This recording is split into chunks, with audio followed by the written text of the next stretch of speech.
Kay, and welcome back to Survive to Thrive.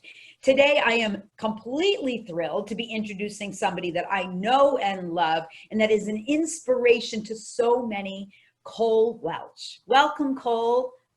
Hi, thank you so much for having me, Kate. It's always an honor to be in your presence and to share this space and this time with you. So thank you for having me today. I'm so excited. So I'm going to usually, what I do is I'll introduce people with a more formal bio, and then clearly we'll have many stories to share on how we know each other and the powerful work that you're doing right now. So I can't wait to get in, and I always put on my glasses and I read so I don't miss anything. So Cole Welch is a woman in long-term recovery from addiction, struggling in her adolescent years with alcohol misuse. She found recovery at the young age of 20 and has been clean and sober since October 16th, 1987. Amen.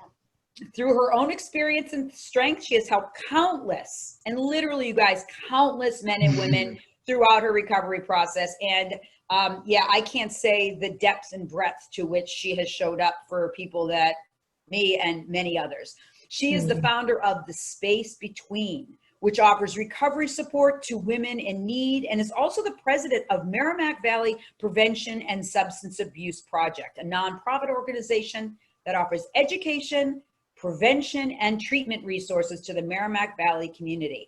And the truth is that her touch is international. She currently works, true legit. She currently works for the Methuen Police Department and community engagement specialist, assisting those struggling with addiction. And twice a month, Cole hosts a live podcast, The Empty Chair, for the addict that is sick and suffering or those that lost their lives to addiction.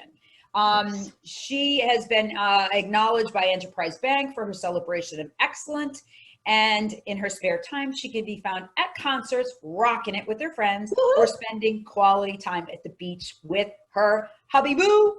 Woo! Yes. Yeah, so awesome. That's just like a mouthful. And legit, you live your work. And Cole, I just want to say what a blessing that, you know, you're in a position where your passion is your work and your work is your passion.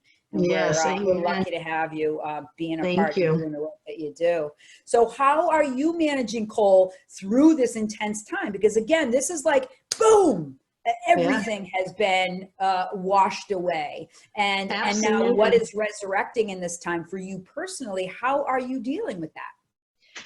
So the amount of the boom that just went off, huge increase in relapses and psychiatric mental health issues have arose. And how am I taking care of myself? What's most important for me, it's just like that, Kate, if when the oxygen comes, you put it on yourself and then you help others.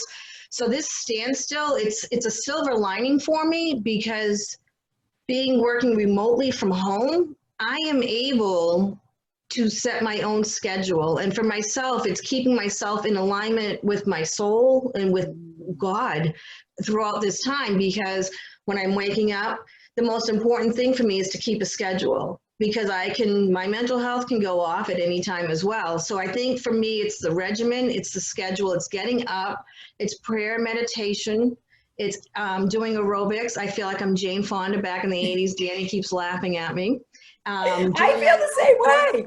I like aerobics workout, and for me, it's to move the energy, because everyone's like, you're so calm and cool, and it's like, you know, inside, I'm just moving it, and I just need to get it out of me, or I will be on the fetal position with the next person saying, oh my gosh, this is the end, you know? And then after my workout, I get into an infrared sauna, which really just brings me peace, quiet, and really centers me. For 20 minutes to 30 minutes a day. And then I'm up and I'm like, God, bring on what today brings. So the most important part for me is to thrive during this time is to take care of myself. If I don't take care of myself, then I am useless to everyone around me. So so was that always the case, Cole, or what were the steps? And if not, what were the steps that you because I often talk about this, like my basis of my success and my hot messedness was believing that I wasn't here. I was here to serve and help everyone from an adrenal, like obsessive kind of like energy. And Yes. so serving from chaos was Yes. my, and also honestly, the key to my success Yes. in my gold business, as you know, because Yes. gold was an integral part Yep. of that growth of that company. So thank you for that. Yes. What has been your journey in that self-care? Because I'm listening to this you now and I'm like, man, that's coming from a whole nother place. And I've known you a lot of years. Yeah, so typically I would get caught up in the chaos piece, not take care of myself, run and run and run and try and again, it's the silver lining of being able to just take a moment and to give myself a couple of hours to just get centered. Without that centered piece, like I was getting burnt out. And again, I need to watch what I'm doing here because I am in recovery, because I do battle depression. Like I need to keep my A game on so that I can execute whatever I'm doing out into the world. Do I thrive on this? Yeah, I'm like, someone calls, I need a bed, boom, next, And it's like, what are we doing next? Who needs help? Who am I reaching out to? Who is God laying on my heart today to say, call that person, So it's one of those, boom, next, and that's just how I roll. That's how you roll, and hopefully it's working. Right. Well, it sure is. That's for sure. And so that clarity of purpose, Yes. I think I think because I know your positivity and the strength finder, and my brain, I remember all minutia of everything. Yes, you do. So being this huge light, I mean, just looking at you and experiencing you you are such a force of love. And the fact that you are a freaking warrior that can go into the darkest moments. I mean, honestly, Cole, I'll never forget when you heard about my son, Will, I opened my door and you're like, whoa, we're like crying and hugging and, like fully like in that experience. Yes. So the fact that you can step in like that is pretty freaking amazing, considering the fact that you're always seeking the light. Yes. And what is that? Where do you get that courage? What is that about? Do you know? So what I bring it back to is when I was 20 years old and really angry that my drinking career had to come to an abrupt end because I saw the damage it was causing me and my family.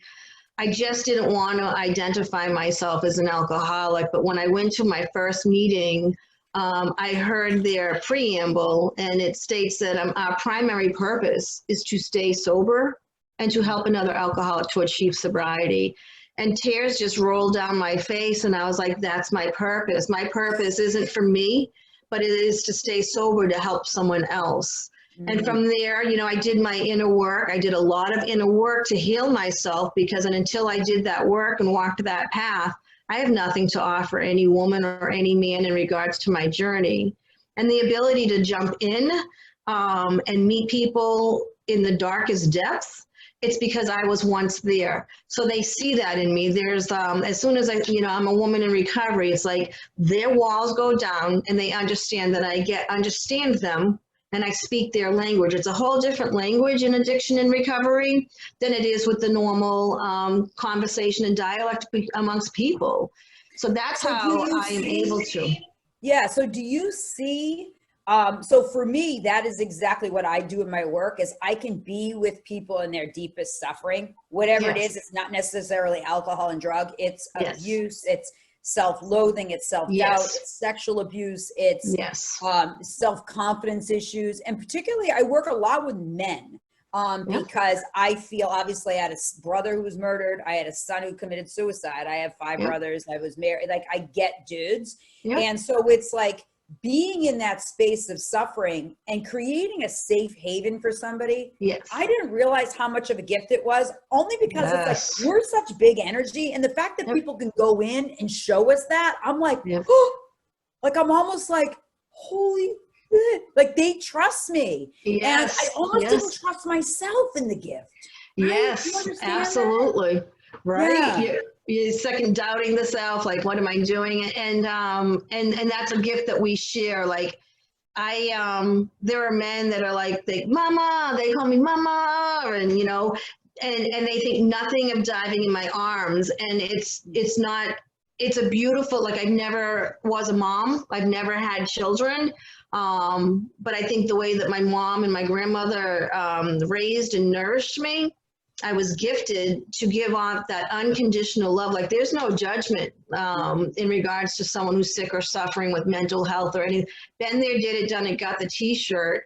So, right. And presence about me that makes people feel comfortable. There'll be strangers on the street that will just start talking to me because I'm there, you know, and the conversation will start. So, yeah, to be that.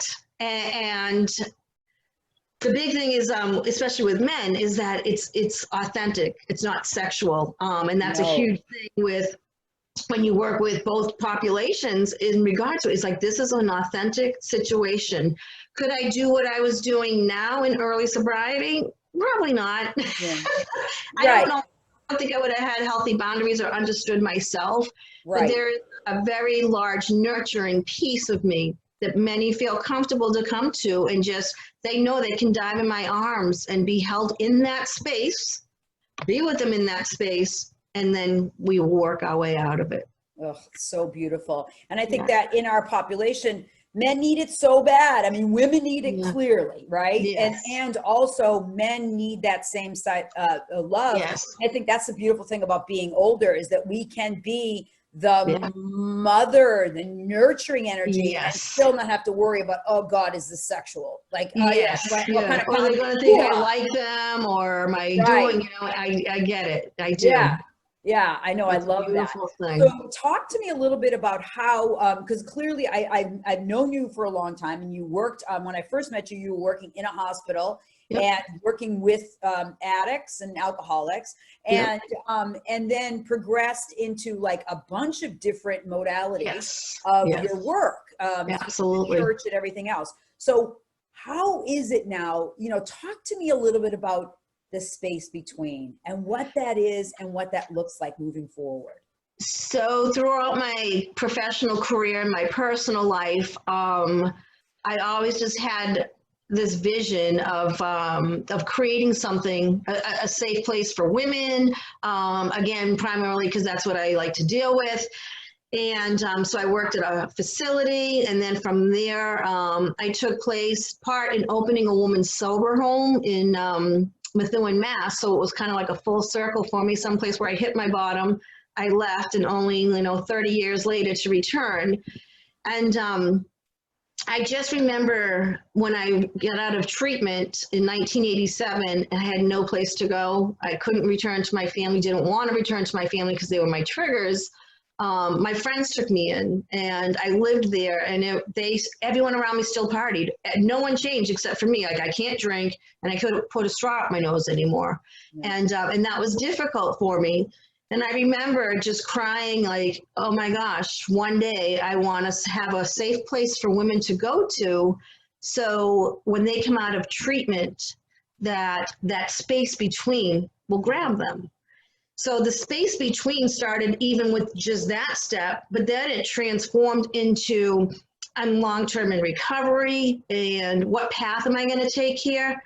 And there was that space in between, that pause. And what I find for myself is the space between is where the magic happens. And that's where my magic happened for me in regards to what are you doing? And I'm like, it's the space between. I need to start a business, meet women where they're at, because there's so many women of that space between. Do I go home from detox? Do I go into treatment? Do I leave this job? Do I take that job? That space between is where the magic happens. And that is where we dig into and we create a life second to none. Gosh, that's beautiful. Thank and when you. we're talking about the space between, which is such, I have goosebumps. Yes. So physically, emotionally, and spiritually. Okay, that space between, guess what, is the unknown. Yeah, right? Absolutely. So how do you lead people in to have the courage, Cole, and the faith to know physically and emotionally and spiritually, they have the capacity and the ability to step into that, not just with the toe, but with 2 feet. It's lead by encouragement, it's lead by example, and then it's meeting them where they're at and saying back to them what they are trying to accomplish. It's allowing them, this isn't my space in between. My magic has happened and continues to happen. It's lighting that fire under them so that the candle starts and the space between that was once dark becomes light. So it's through coaching, it's through self-acceptance, it's through taking care of yourself physically, mentally, and spiritually, and just trusting the process. Mm-hmm. Woo! I have crazy amounts of goosebumps because isn't that the truth? And of course, I wrote all this down, Yes. and it's fantastic. It's really amazing. So it sounds like, hey, that would be easy. Yeah. Right? We know it's not easy. Yep. We wouldn't. It's not an easy process. It's not. Right? So what would be for those people that are listening that maybe found that this time, the space between being able to step out into the world and having to sit with themselves and self-doubt, self-losing their addictions. Yes. What guidance could you provide? What insight, inspiration, Cole, can you provide to let them know that now is the time to step solidly into that space? I cannot stop telling people that the world has stopped. It's never going to stop like this again. And to utilize this time to tap into yourself, your inner self, to journal, to write down what is it that I want to accomplish, to even take this time to say, what is it that I've been neglecting? What haven't I done? And right there, like the world, if people haven't used this time to do something, like my heart breaks for you because the world will never stop like this again until the world is gone. So I really, the women that I speak to, I encourage them. I just got off the phone with one of my girls and she's already online looking at schools to go to. I'm like, go to Northern Essex, go look there. And she's like, oh, I found something. Like, take this time to heal, feel, and deal. Take this time to create, to imagine what it would be like and what's it going to look like. Do not get caught up in the fear. Fear is false evidence appearing real. No, the time is now. The time is now to tap into your inner self. And if you need guidance, reach out to me, reach out to you. We'll walk you through. And I cannot say enough for everyone during this time that take the time to create yourself, to heal yourself, and to just utilize the space in between. Gosh, that is so beautiful. We're gonna have to take that clip right out and put it on your freaking website because it's pretty much, it's everything. It's everything. I think that the number one thing that gets in the way is the self-talk, the negative self-talk and self-doubt. Well, how do you work with that when you see people self-sabotaging, which is the one way? The first thing, if I hear a self-sabotage out of your mouth, you have to give me 10 nice things to say about yourself. And that is hard. Like you'll have women and men crying on number 3 because they can't get past it. And then I'll say, all right, then let's go through the alphabet. Give me a word that begins with A. Give me a word that begins with B. Because to change that self-talk, those wires are like this connected. And until we let them go, you're not, and the space in between becomes healthy. You're not going to have new dialect with yourself. You're not going to lose, I'm a loser, I can't do this, blah, blah, blah. Like what I've accomplished and overcome from being verbally abused as a child, that I suck, I won't amount to anything, that can still go off in my head. And then I'm just like, not today, Satan. Yeah, right. No, true story. Not going there. It took a long journey to meet myself. And so I think that just words of encouragement is that those voices can always be there. It's also your ego playing dirty little tricks, preventing you from seeing your brilliance that is you. And I love the description of the 10 things because when we get to the third one, that's the place where healing happens. We can easily say, I'm generous, I'm this and that. But when you really have to name the ultimate truth, that is the biggest, that's like my leg comes over the fence, Yes. right into the unknown of really exactly. what it is like to be able to look at yourself and fall in love with yourself once Amen. again. Amen. And then I equate that to like the child that's within. Like until I did my inner child work, that girl would show up in the middle of an argument, take the baseball and the bat, and game over, bye-bye, because she didn't know how to deal. So I always think of those words as that inner kid that's just like, like, oh no, and it's like push through it because you want to have a different experience. You don't want to keep repeating the same thing over and over and over again, because when you sit down to look at your life, you're going to look at this chapter and all of a sudden you're into chapter 2 and it's the same thing as chapter 1 but different players. So that's where the change has to happen. Yeah, because we do, unfortunately, that is true. We do recreate. And I would say, like, for me, it's like that little feisty little shit that's like, inside. I have that. Man, my inner child is feisty. And I have to be like, no, not you. Yeah. Oh my God. And not you either. No, so there's like a love on that little thing. And I have to be like, it's all right. So I often find that what disrupts my thinking is to be able to like just laugh. Like I use laughter as a disruption. And I think that's similar with you is that sometimes people are like, why is she laughing? It's not appropriate. But I use laughter to infuse a change of energy. And I don't really care if it's not appropriate. Yeah. Yes. Because I'm right. Do you remember how hard we laughed on your front doorstep one day that we at 6:30 in the morning? When I first met you. Girl, we were peeing our pants. Couldn't stop. There was a few times that it was like literally like the absurdity. And was that legit the first time I met you? I was coming to the house that had the pond in the back and I said something. I even remember what I said. And you and I were tears in our eyes and you are so funny. And I'm like, it really isn't, but it is. Right. And it was like for most people that heard what you said. They'd be mortified. They'd be horrified. Oh, there's been a few times. And so what it is that Cole, speaking the truth awakens us. And sometimes we need to use that infusion of light. And the light may not feel appropriate. Yeah. Right? To who? Yeah. And I think that's really important for us to embrace and understanding that. It took me a while to realize that was actually strength. Yeah. Because the people who were stuck and not in the space between, but on one side or the other, doesn't like that. Yes, that is true. Too messy, So, all right. So cool. So tell me like, what's up for you? What is going to be in like for you and your business as you move forward, your business / life as it is that you live your work and your work fuels you at such a high level? To continue to find ways to stop addiction, or addiction blows my mind. And actually there's a beautiful thing I'm involved in right now, and it's called the Rapid Kit, and I'm looking for it. I'm doing a pilot test with the police association, and this thing's called Rapid Response that I'm involved in.